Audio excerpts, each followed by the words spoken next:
My name is Victoria Sterling, and the night my husband stood on that auction stage, selling what he thought was his property, he had no idea he was about to destroy himself with his own greed.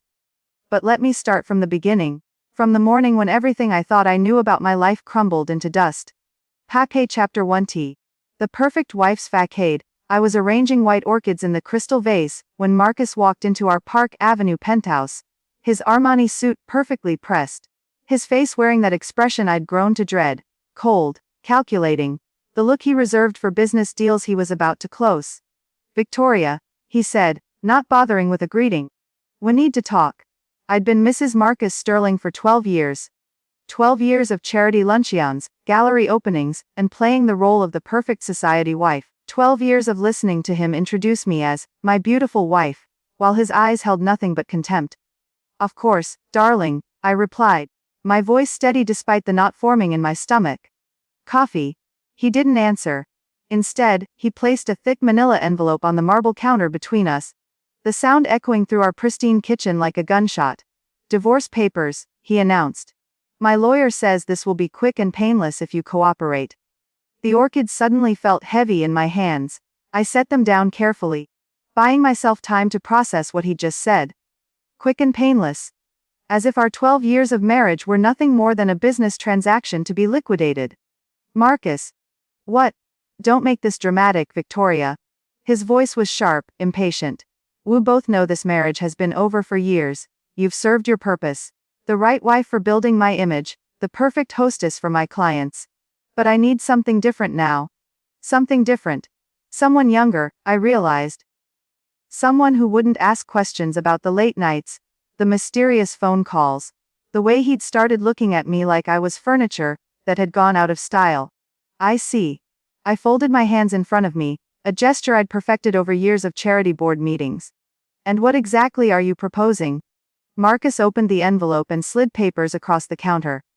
Even upside down I could see the harsh black text. The legal jargon that would dismantle our life together. "You'll keep your personal items, of course. Jewelry, clothes, that sort of thing. But the penthouse, the house in the Hamptons, the art collection, all of that stays with me. It's all in my name anyway, my art collection. The paintings I'd spent years carefully selecting, researching, falling in love with. The collection he'd always dismissed as Victoria's little hobby. The art too." I asked quietly. "Victoria, be realistic." His laugh was cold. "You picked pretty pictures because they matched the decor. I built the real value in this family. The business, the properties, the investments. You've been playing house with my money for 12 years. Playing house. As if the countless hours I'd spent managing his social calendar, entertaining his clients, maintaining the image that had helped build his empire, meant nothing. As if I was nothing more than an expensive accessory he was ready to discard. "I need time to think," I managed. "You have 48 hours to sign. After that, things get messy." He straightened his tie, preparing to leave. "Oh, and Victoria, don't bother calling a lawyer. Every good attorney in the city either works for me or owes me favors. This is the best offer you're going to get." The front door closed with a soft click, leaving me alone in our gleaming prison of marble and crystal. I stood there for a long time, staring at the divorce papers, feeling the weight of 12 years pressing down on my shoulders. Marcus thought he knew me. He thought I was the same naive 25-year-old who'd been dazzled by his wealth and power all those years ago. He had no idea what I'd been doing during those quiet afternoons while he was at the office. The online courses I'd taken, the degrees I'd earned, the expertise I'd quietly developed. He saw only what he wanted to see: a decorative wife who looked good at parties, and asked no difficult questions. But I'd been asking questions. Lots of them. And I'd been getting answers. Chapter 2D, the abyss. The next 48 hours passed like a fever dream. I called my sister, my few remaining friends, anyone who might offer support or advice. The responses were depressingly similar. "Oh honey, I'm sorry, but you must have known this was coming. Maybe it's for the best. You're still young enough to start over. Did you sign a prenup?" "Oh no, Victoria. You're screwed." Marcus had been right about one thing. Every prominent lawyer in Manhattan either worked for him, owed him money, or couldn't afford to take on his legal team. The few who agreed to see me took one look at my financial situation and politely declined. No bank accounts in my name, No credit cards I controlled, no property, no investments, no income. On paper, I was exactly what Marcus claimed, a kept woman with expensive tastes and no means of supporting herself. The irony wasn't lost on me. I'd spent 12 years building his social network, managing relationships that had brought him millions in business deals, curating events that had cemented his reputation as one of New York's power players. But none of that existed in legal documents. None of it counted. I signed the papers on a rainy Thursday morning, my signature looking small and defeated on the stark white page. Marcus didn't even stay to watch. He had his assistant handle the paperwork, while he flew to Switzerland on business. Within a week, I was out of the penthouse with nothing but my clothes, my jewelry, and a small suitcase of personal items. I moved into a studio apartment in Queens, the best I could afford with the meager settlement Marcus had given me. From Park Avenue to a fifth-floor walk-up in 24 hours. The charity circuit dropped me immediately. Invitations stopped coming. Phone calls went unreturned. I'd gone from Mrs. Marcus Sterling, society fixture, to Victoria Nobody, cautionary tale. The speed of my social death was breathtaking. But in the quiet of that tiny apartment, something else began to breathe. Something I'd kept carefully hidden for years. Pape Chapter 3 The Secret Scholar. While Marcus had been building his empire, I'd been building something else. Something he'd never bothered to notice, because it didn't fit his narrative of who I was supposed to be. It started innocently enough, 7 years into our marriage. Boredom, really. I'd decorated our homes, organized our social life, played the perfect wife, but there were still hours to fill. Empty afternoons when Marcus was traveling, quiet evenings when he worked late. I enrolled in an online art history course, telling myself it would make me a better hostess. Marcus never asked about the books that began appearing on my nightstand, never noticed when I started spending hours in museums, studying pieces with an intensity that had nothing to do with interior decorating. One course became 2, then 5, then a complete undergraduate program completed secretly over 4 years. Marcus thought I was shopping or having lunch with friends. I was actually in virtual classrooms, writing papers on Renaissance techniques and modern market valuations. By the time I earned my master's degree in art history, with a specialization in authentication and appraisal, I'd also completed additional certifications in art fraud investigation and insurance assessment. All online. All invisible to the husband, who thought my greatest intellectual achievement was selecting wines for dinner parties. The real revelation came during my final thesis project. I was researching provenance fraud in contemporary auction houses when I decided to investigate our own collection. What I found made my blood run cold. Marcus's prize pieces, the Monet sketch he'd bought for $2 million, the Picasso lithograph he'd acquired from a private collector, the Degas pastel that was supposed to be our retirement fund. They were all expertly crafted forgeries. Not just overpriced or misattributed, completely fake. Someone had been systematically selling Marcus reproduction art, while he'd been paying authentic prices. The total damage was staggering, over $15 million spent on worthless copies. But there was one piece in our collection that was absolutely, unquestionably real. The small oil painting that hung in our bedroom. A pastoral scene that Marcus had always dismissed as, "That little thing you inherited from your grandmother." My grandmother's little thing was actually a lost work by Jean-Baptiste Camille Corot. Painted in 1855, I'd spent months researching its provenance, confirming its authenticity through scientific analysis and historical records. Its estimated value was $52 million. Marcus had been living with a fortune hanging in his bedroom for 12 years and never knew it existed. Pape Chapter 40. The Sterling Foundation Gala. 3 months after our divorce was finalized, the invitation arrived at my Queens apartment. Heavy cream paper, gold embossed lettering. The kind of elegant formality that had once been my daily language. The Sterling Foundation Annual Charity Auction. An evening to benefit underprivileged children's art education programs. The same gala Marcus and I had hosted together for 8 years, now bearing only his name. At the bottom, in smaller print, special auction featuring selections from the private collection of Marcus Sterling. My heart stopped. He was selling the art. Our art. Including, presumably, my grandmother's Corot. I called the auction house immediately, using my maiden name. Yes, they confirmed, Mr. Sterling was consigning several pieces from his personal collection. The catalog wouldn't be available for another week, but they could tell me that one of the highlights was charming pastoral landscape, artist unknown. Estimated value $20,000 to $30,000. A $20,000 to $30,000. For a $52 million Korat. Marcus was about to commit the art fraud of the century, and he didn't even know it. Pi Chapter 50. The authentication. I had 2 weeks to act. 2 weeks to prove ownership, establish provenance, and stop the sale. 2 weeks to save a masterpiece from being sold for less than the cost of Marcus's car. But first, I needed help. Professional help from someone who wouldn't ask too many questions about my relationship to the painting. Dr. Elena Rodriguez ran a small art authentication service in the village. We'd never met, but I'd read her papers during my graduate studies. She was brilliant, meticulous, and most importantly, completely independent of the Manhattan art establishment that Marcus controlled. Messes? She asked when I arrived at her cluttered studio. Hartwell, I said, using my maiden name. I have a painting I need authenticated, it's somewhat urgent. The Korat was smaller than most people expected, only 16 by 20 inches. But the brushwork was unmistakable. Rodriguez examined it under various lights, took microscopic samples of the paint, photographed every inch of the canvas and frame. Where did you get this? She asked after 2 hours of examination. My grandmother left it to me. I'm trying to establish its value for insurance purposes.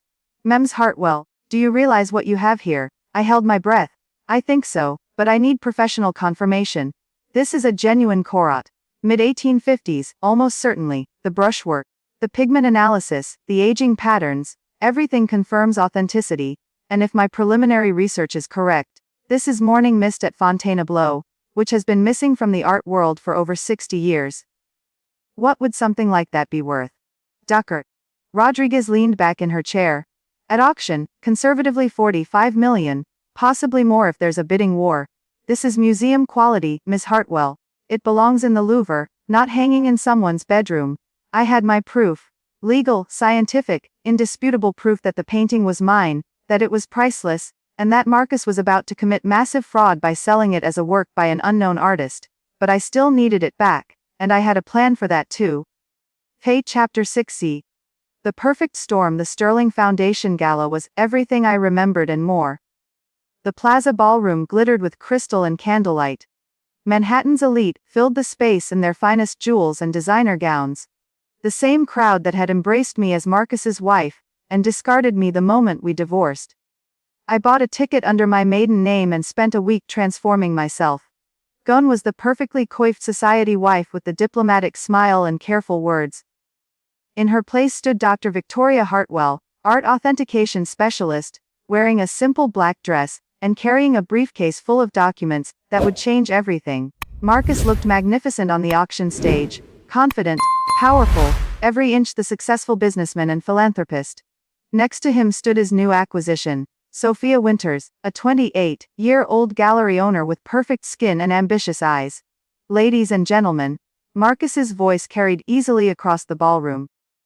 Tonight we're not just supporting children's arts education. We're also sharing some treasures from my personal collection. Pieces that have brought joy to my family for years.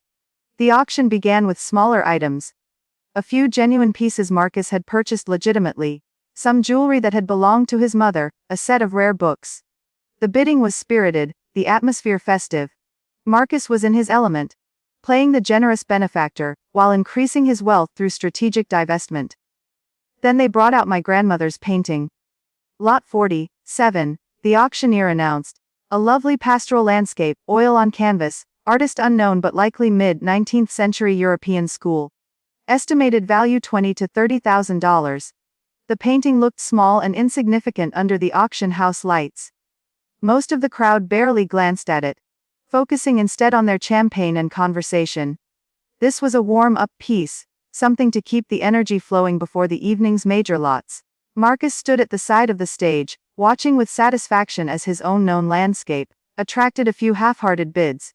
$25,000, $30,000, $32,000. That's when I stood up.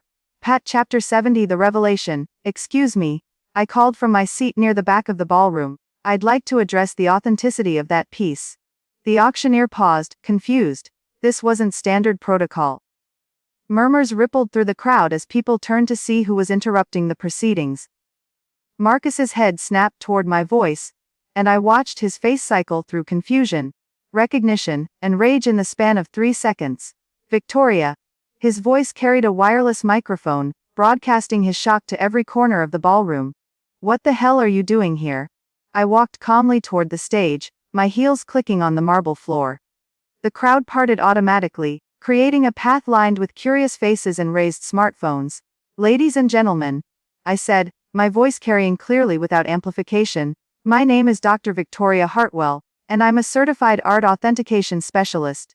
I need to inform you that the painting currently being auctioned is not what it appears to be. The auctioneer looked helplessly between me and Marcus. Ma'am, I'm afraid we can't. It's not an unknown work worth $30,000. I continued, reaching the stage and pulling a folder from my briefcase. It's Morning Mist at Fontainebleau, by Jean-Baptiste Camille Corot, painted in 1855. It's been missing from the art world for 60 years, and it's worth approximately $52 million. The ballroom erupted. Gasp shouts, the scraping of chairs as people stood to get a better look. Someone screamed. Camera phones flashed like lightning. Marcus lunged toward me, his face purple with rage. You crazy bitch! Security, get her out of here! I also need to inform you, I said, raising my voice above the chaos, that this painting was stolen. It belongs to me, inherited from my grandmother, Elena Hartwell, in 2011. I have documentation proving ownership, provenance, and authentication. I held up Dr. Rodriguez's report, photographs of the painting in my grandmother's home, insurance documents, and most damaging of all, the divorce papers that clearly listed the painting as my personal property that Marcus had agreed not to claim. Furthermore, I continued, my voice growing stronger with each word, I've discovered that several other pieces in Mr. Sterling's collection are high-quality forgeries. He's been defrauded of over $15 million by art dealers who sold him worthless copies, while he paid authentic prices. The crowd was riveted now. This was better than any soap opera, and it was happening live in front of Manhattan's most powerful people. Marcus was apoplectic. She's lying. She's a vindictive ex-wife trying to destroy me. Don't listen to her. I have documentation, I said calmly, opening my briefcase and pulling out thick folders. Scientific analysis proving authenticity, legal ownership documents, insurance appraisals, and for the forgeries in Mr. Sterling's collection, I have expert opinions from 3 independent authentication services. The auctioneer had stopped the bidding entirely. Security guards flanked the stage, unsure whether to remove me or protect the potentially priceless painting. That painting is mine, Marcus snarled, abandoning any pretense of dignity. Everything in this auction is mine. I earned it. I built this collection. Actually, I said, my voice cutting through his rage like a blade, you stole it. During our divorce, you claimed this painting as part of your collection, despite knowing it was my inheritance. That constitutes theft under New York state law, and attempting to sell stolen property worth $52 million. That's a federal crime. The FOMFI Chapter 80, the collapse. The aftermath was swift and brutal. Within an hour, police had cordoned off the auction house. The FBI art crime team arrived to examine the painting and seize Marcus's other questionable pieces. The media descended like vultures, broadcasting live from outside the plaza, while Manhattan's social elite streamed onto the sidewalks in their evening gowns and tuxedos, pulling out their phones to capture every moment of Marcus Sterling's spectacular downfall. Marcus was arrested on stage, still wearing his tuxedo, still raging about vindictive ex-wives and family betrayal. The image of him being led away in handcuffs, his perfectly styled hair disheveled and his face twisted with fury, was on every news channel within the hour. Sophia Winters, his young girlfriend, disappeared into the crowd the moment she realized what was happening. Smart girl. The investigation that followed was devastating. Not only had Marcus been systematically defrauded by art dealers, but he'd also been claiming insurance on the fake pieces at their supposed authentic values. Tax fraud, insurance fraud, theft, attempted sale of stolen property, the charges mounted like snowfall. His business empire crumbled as investors fled and clients canceled contracts. The man who'd built his reputation on being smart, successful, and untouchable was revealed to be a fool who'd been manipulated by art forgers for years. But the most delicious irony was yet to come. Faki Chapter 90, the ultimate justice. 6 months later, I stood in the same plaza ballroom, but this time as the host. The doctor. Victoria Hartwell Foundation for Art Authentication and Fraud Prevention was holding its inaugural benefit, with proceeds going to establish free authentication services for collectors who couldn't afford to be victimized like Marcus had been. The Korat hung behind me on the stage, properly displayed and documented, on loan from my private collection. Its presence drew art lovers and curiosity seekers from around the world. The media had dubbed it the revenge painting, and the story of its recovery had become legendary in art circles. I wore a simple navy dress and spoke without notes, my voice clear and confident. Art fraud costs collectors billions of dollars every year, I told the assembled crowd. It destroys trust, manipulates markets, and reduces priceless cultural heritage to mere profit margins. But it can be stopped. With proper authentication, legal oversight, and education, we can protect both collectors and artists from those who would exploit their passion. The applause was thunderous. These weren't the same people who dropped me after my divorce. This was a new crowd, built on professional respect rather than social connections. Art historians, museum curators, gallery owners, legitimate collectors who valued expertise over status. After the speeches, I mingled with the guests, discussing authentication techniques and market trends, with the fluency I'd hidden for 12 years. This was who I really was, not the decorative wife Marcus had created, but the scholar I'd become in secret. Near the end of the evening, a young journalist approached me with a question I'd been waiting months to hear. Dr. Hartwell, some people are saying your ex-husband was the victim here. That you orchestrated this whole situation for revenge. How do you respond to that? I considered the question carefully, thinking of the 12 years I'd spent playing a role. The humiliation of being discarded like unwanted furniture. The assumption that I was too stupid to understand my own worth. My ex-husband believed I was nothing more than an expensive accessory, I said finally. He thought my only value was decorative, that I had no skills, no intelligence, no independence. He was wrong about all of that. But he was especially wrong about the painting. In what way? He assumed that because I inherited it from my grandmother, it must be worthless. He never asked about her background, never researched the piece, never wondered why a tobacco farmer's daughter would own original art. If he had, he would have learned that my grandmother was Elena Hartwell, the art dealer who helped hundreds of Jewish families smuggle their collections out of Nazi Germany. The families couldn't take the paintings with them when they fled, so they left them with her for safekeeping, intending to reclaim them after the war. The journalist's eyes widened. And your grandmother kept them. She kept careful records of every piece, every family, every story. When the families didn't survive the Holocaust, she became the guardian of their cultural heritage. The Korat belonged to the Goldstein family of Vienna. They entrusted it to my grandmother in 1938, along with documentation proving their ownership. When they were killed at Auschwitz, the painting became part of her estate, which she left to me with instructions to preserve these rescued works. So when your ex-husband tried to sell it, he was attempting to profit from Holocaust victims' art while claiming ignorance of its history and value. That's not just theft or fraud. That's cultural desecration. The room had grown quiet around us, other guests leaning in to hear the story they'd never heard before. The authentication and recovery of this painting wasn't revenge, I continued. It was justice, and it was my responsibility as the guardian of my grandmother's legacy. Ofanfe Chapter Hyundai. The new beginning 2 years later, I stood in the sunlit gallery of the Hartwell Center for Art Authentication, watching visitors examine the carefully curated exhibition of recovered Holocaust art. The Korat held a place of honor, surrounded by photographs of the Goldstein family and documents telling their story. My foundation had grown beyond anything I'd imagined. We'd helped recover millions of dollars worth of stolen art, exposed dozens of forgery operations, and provided free authentication services to hundreds of collectors. Museums from around the world consulted with us on acquisitions and exhibitions. I'd also remarried Dr. James Chen, a historian I'd met during a conference on art provenance research. He understood my work, respected my expertise, and never once suggested that my value was decorative rather than intellectual. Marcus, meanwhile, was serving a federal sentence for art fraud, tax evasion, and theft. His businesses had collapsed, his assets seized to pay restitution to the various parties he'd defrauded over the years. The penthouse, the Hamptons house, even his precious car collection, all gone to satisfy judgments and legal fees. But perhaps the most satisfying justice was the simplest. He'd been revealed as exactly what he'd always accused me of being. A person with no real skills, no genuine expertise, no ability to create value. He'd built his empire on inherited money, social connections, and the willingness to trust other people's judgment, without understanding the details himself. When the art dealers had seen him coming, a wealthy, arrogant collector who valued expensive toys more than cultural heritage, they'd recognized an easy mark.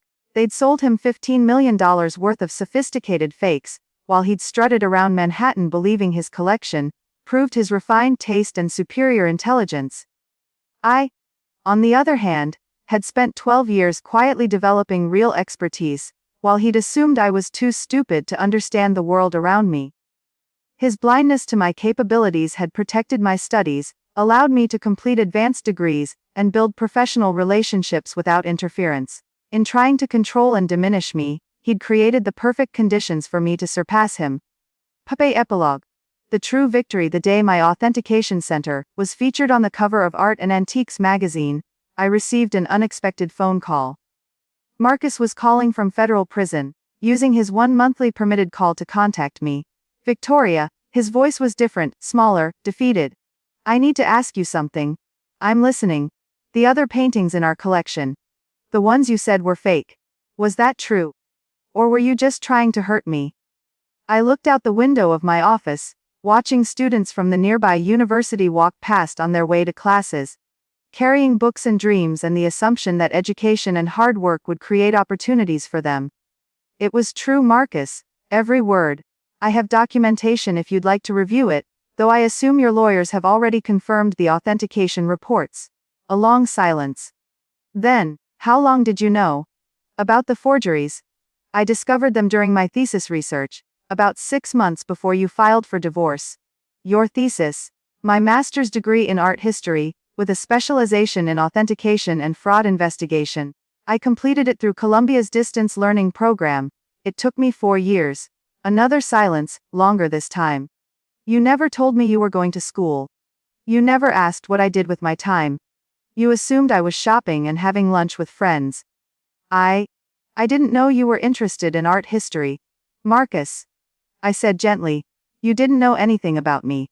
You knew the character you wanted me to play. But you never bothered to learn who I actually was. Would it have made a difference? If I'd known about your degrees, your research. I considered the question seriously. Would he have treated me as an intellectual equal, if he'd known about my education? Would he have valued my expertise, instead of dismissing my opinions? Would he have seen me as a partner instead of an accessory? I don't know. I answered honestly. But it might have saved you $15 million in art fraud. The line was quiet for so long I thought he'd hung up. Victoria. Wes.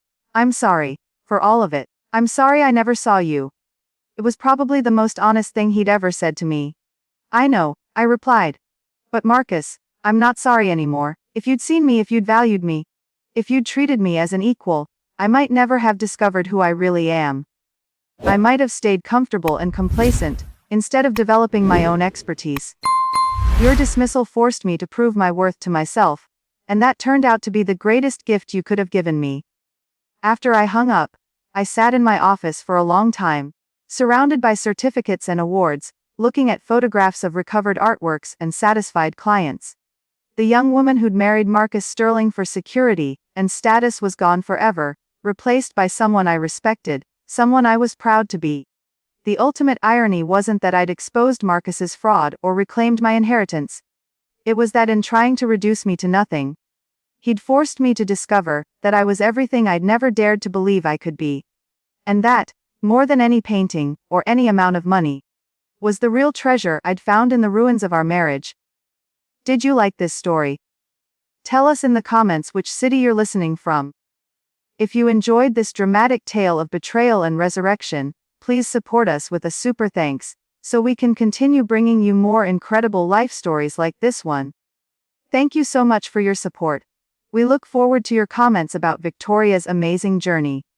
On the screen, you can see 2 new life stories that we highly recommend. There's so much more content on our channel. Don't forget to subscribe. See you in the next life story, with love and respect.